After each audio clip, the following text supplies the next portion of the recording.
is why. Why did you do this? I think sometimes understanding why we do certain things will help us not repeat it. What he did was not only wrong and inappropriate, but it was also a criminal offense. And we're just asking the court to consider his application for deferred adjudication. Welcome to the Court of Justice. Court is calling 2024 CR 008168 State versus Nathan Tyler Montoya. Can I have parties announced for the record for the state? Defense. David Andre Woodard. Please, we're on the record. David Andre Woodard for Mr. Montoya. And are you Mr. Montoya? Yes, Your Honor. All right. You entered a plea to the lesser included offense of no contest. The court found there was sufficient evidence to find you guilty. The court deferred finding of guilt as you applied for deferred adjudication. According to your plea bargaining agreement, punishment is to be assessed at a cap of 7 years in the prison. There's a $1,500 fine. The state is opposed to your applications. This will run concurrent with County Court Cause number 734433. There should be Chapter 62 registration and no contact with the complainant. Have both parties had a chance to review the TAP evaluation and PSI report, state? Yes, Your Honor. Defense? I have, Judge. Any objections to the TAP evaluation or PSI, state? Not Judge. Defense? No, Your Honor.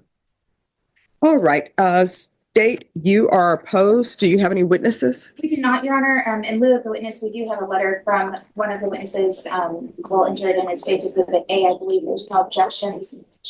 No objections, Judge. We'll reserve our argument. All right, then the court will accept into evidence State's Exhibit A if both parties will give me a chance to review it.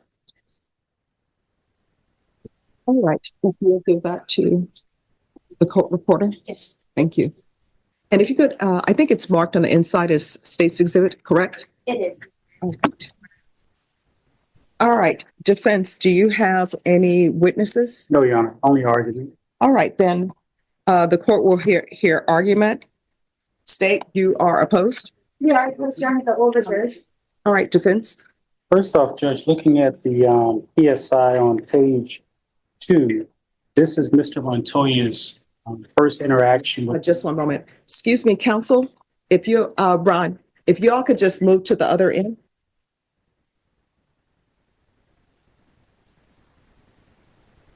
Hi, if you could just move to the other end, we're on the record. No problem. You're our counsel. All right, we're back on the record. And counsel, what page did you say? I'm on page 2, Judge, of the PSI regarding Mr. Montoya's criminal history. Yes. The only criminal history that he has, Judge, is this current case and also the misdemeanor case that's going to run concurrently with this case. Aside from that, he has no prior criminal history. He's 30 years old. At the time of the incident, he was employed at Amazon. He was working. This case was resolved fairly quickly, Judge. Mr. Montoya accepted responsibility fairly quickly. He took a plea, and now we're here before the court. Since he's been in custody, I believe since May of 2024, he's had no contact with his brother, who drafted the letter. I think that was State's Exhibit number A. And he's also had no contact with the young, who is his niece.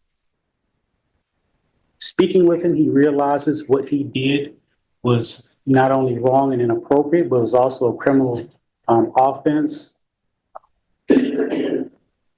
Also, there's a TAP evaluation that is the last page of the PSI report. And the TAP evaluation does not show that Mr. Montoya has any substance abuse issues or any alcohol related issues. We are asking the court to grant his application for deferred. I know it's a difficult case, of course, to consider granting a person deferred adjudication. We're asking the court to give Mr. Montoya that opportunity, one, because he has been in custody. He's had time to reflect and to think about what he did, not only what he did, but the repercussions that happened with his niece. Looking at the PSI and also the letter that the state submitted, it does look like the niece did go through some mental health trauma.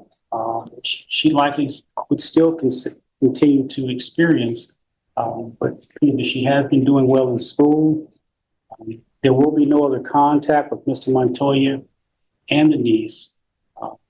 And we're just asking the court to consider his application for deferred adjudication. If the court does not consider that application, I believe the plea bargain was for a cap of 7 years. We're asking the court to possibly consider a downward departure and placing him in TDC for a lower amount of sentence opposed to the 7 years. All right, is there anything you wish to say? I do accept responsibility for my actions. All right, just 1 second. Can you raise your right hand? Do you solemnly swear or affirm the testimony you give will be the truth, that nothing but the truth, so help you God? That's it. Yes. All right, you can lower your hand, state your name for the record. Nathan Montoya. All right, so is why? Why did you do this? And the reason why I asked that question, because that's a part of, I think, an introspection, right, to yourself. So why? And I think sometimes understanding why we do certain things will help us not repeat it if it should not be repeated. So why? Why?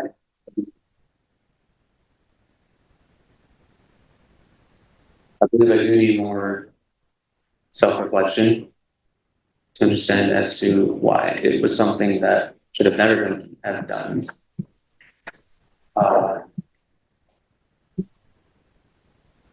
Going through my own depressive episodes and self-loathing, I would say I have caused myself to go down a spiral of deep creativity, I believe. Mhm. However, I am able to bounce back up and to truly self-actualize myself. As to why, or that it may be because I'm also myself the victim itself, and I understand that happens because of that that kind of thing. I'm still trying to come to terms as to why, basically. I don't like saying I don't know yet, Okay. but it is something that I do regret. I have lost something precious to me. Understand? All right. That's all I can say. All right. Any questions from the state? Not this week. All right. Thank you. I appreciate your testimony. All right. This is what the court is going to do. The court is not going to grant your application. The court will find you guilty. This will run concurrent with County Court Cause Number 7344433. There's to be Chapter 62 compliance. There's to be no contact with the complainant. There's a $1,500 fine, time and money run concurrent. Court will give you credit for any time served. I am unsure if the therapeutic community, if you will qualify for it. I'm going to request it for you because I think there are some mental health issues and some trauma going on with you based upon what has happened to you and based upon what I read in the PSI report that he has brothers who are in prison for the same thing. And one of the brothers was actually a perpetrator of him. And the court will sentence you to just 7 years in the prison. Is there anything else with regards to sentencing from either side? Not with regards to sentencing, Your Honor, we do have the benefit. All right. Not from the defense judge. All right. Did you review the document entitled Trial Court Certification of Defendant's Rights to Appeal with your attorney? Did you understand it and sign it?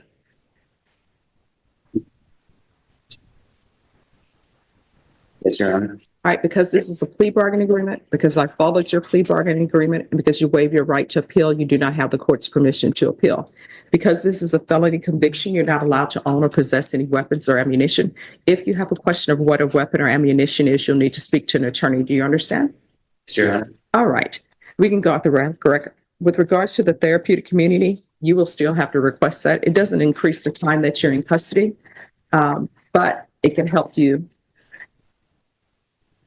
I would say, deal with your past trauma. You understand? I do appreciate that you accepted responsibility for this. Sometimes people never accept responsibility. Sometimes they blame other people for their actions. Is calling 2023 CR 8695 State of Texas versus Paul Anthony Perez. Could I have parties announced for the record for the state? Defense? Your Honor, good morning. Frankie Sandoval on behalf of Mr. Pettis. And are you Mr. Perez? Yes, Your Honor. All right, you entered a plea of no contest on October 24th, 2023 to the offense of aggravated assault with a deadly weapon.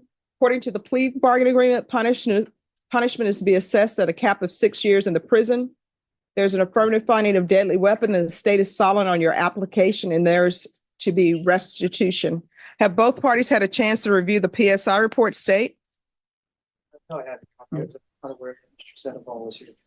Okay, no problem. I think we only requested the TAP evaluation and criminal Yes. history. Yes, Judge. And so do you all have criminal history to tender to me? All right. If y'all need time to get that, I can call the next case. All right, no problem. Your Honor, if I may, on behalf of Mr. Pettis and for efficiency purposes, Your Honor, although PSI was not done, the TAP evaluation was done. And there was a notation on there about him being slightly motivated for treatment. And in my discussions with Paul over the last 6 months, shortly after him just turning 18, being arrested for this, he's well aware that his future is at a crossroads, that his entire life is at a crossroads, and that the activity with respect to substance abuse and his experimenting with that needs to change. That was not in and of itself the reason for what gave rise to this incident.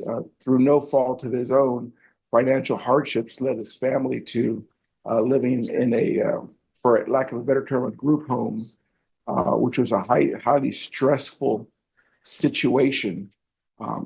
Mr. Pettis has reflected upon all this. As I said, he had just turned 18 upon his arrest. He's been in custody for 6 months, will not turn 19 for another 6 months. So counsel, let's just wait until the state is ready to give me the criminal history. Well, okay. Well, I would just inform the court with respect to the slightly motivated portion of the TAP evaluation. Oftentimes it comes across as the lack of motivation, where what's really intended is he doesn't want to be a problem to anyone. Okay. All right. Judge, I'm not.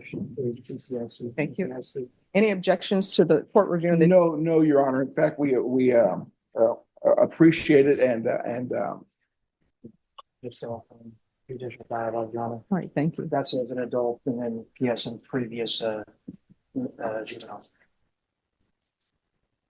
All right, counsel, you may continue. And Your Honor, Mr. Pettis presents himself, and I say Mr., it really should be, as I said, at a young age, it should be Master Pettis, presents himself seeking a chance from this court as an adult under the criminal justice system. He has not had an opportunity to prove himself, not to the court or to the state or to myself, but to himself and what he can accomplish, especially given the sword of Damocles which hangs over his head should he fall short, if this court in its ultimate wisdom were to allow him community supervision and the opportunity to turn his life around. I was taken by the court's attention paid to another young man earlier today. As odd as this will sound, Your Honor, it may sound odd to everyone in this courtroom, but what I wouldn't give as a 58-year-old male to be in Mr. Pettis's position right now, even though he's in an orange jumpsuit and in handcuffs, He's 18 years old and he has his whole future ahead of him. And what I wouldn't give to be 18 again.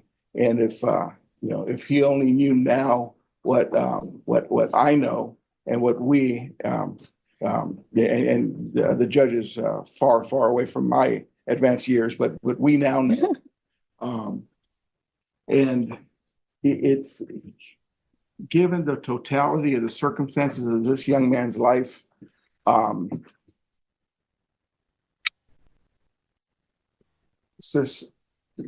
society would not be harmed, given the localized tension that gave rise to this event, and him being given an opportunity.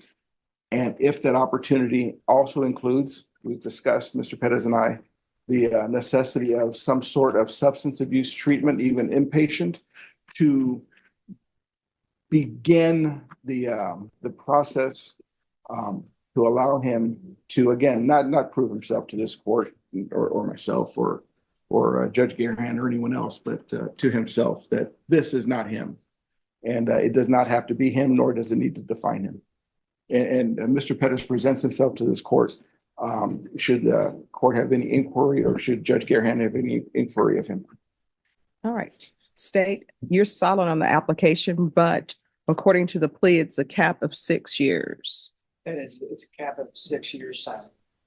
Oh, and you're silent on the cap as well? Yeah, yes. Okay. All right. Has anyone had any contact with the complainant?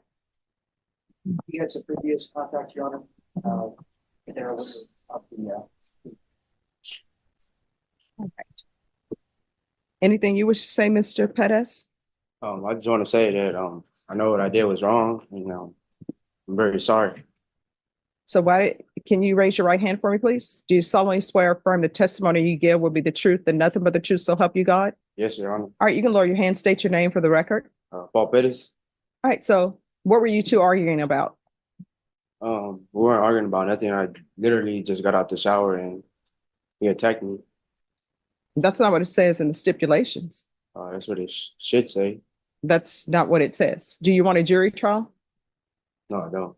All right, so according to the stipulations, it doesn't say you were outside and he attacked you.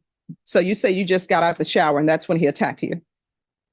I need you to say yes or no. Yes, Your Honor. All right. So you just get out of the shower, and I'm assuming you're nude because I don't know anybody who showers with their clothes on normally. So you were showering with no clothes on. Am I to assume that? Yes, ma'am. All right. So immediately upon getting out of the shower, did you have a chance to grab a towel or anything of that nature? Yes, ma'am. All right. So you grab a towel. Did you have a chance to wipe off with the towel, or did you just have it wrapped around your body? I had a chance to dry myself. So you dried yourself. Did you have a chance to put on clothing? Yes, Your Honor. So you put on your clothes. So when you say he immediately attacked you after you got out of the shower, did this happen in the bathroom or where the shower is, or no? No, I got out the restroom. All right. So you're in the restroom, and immediately when you walk out the restroom door, that's when you're saying he attacks you? Yes, he said, "What's up, local?" And I said, "What's up?" And then I turned around and he already had his shirt off and attacked me. So had you stepped out of the bathroom when he attacked you? Yes, I did. All right. So I'm assuming that your bathroom does not have knives. Did you have a knife in your pants? I did not. All right. So where does the knife come in? Because he got stabbed. I'm not sure.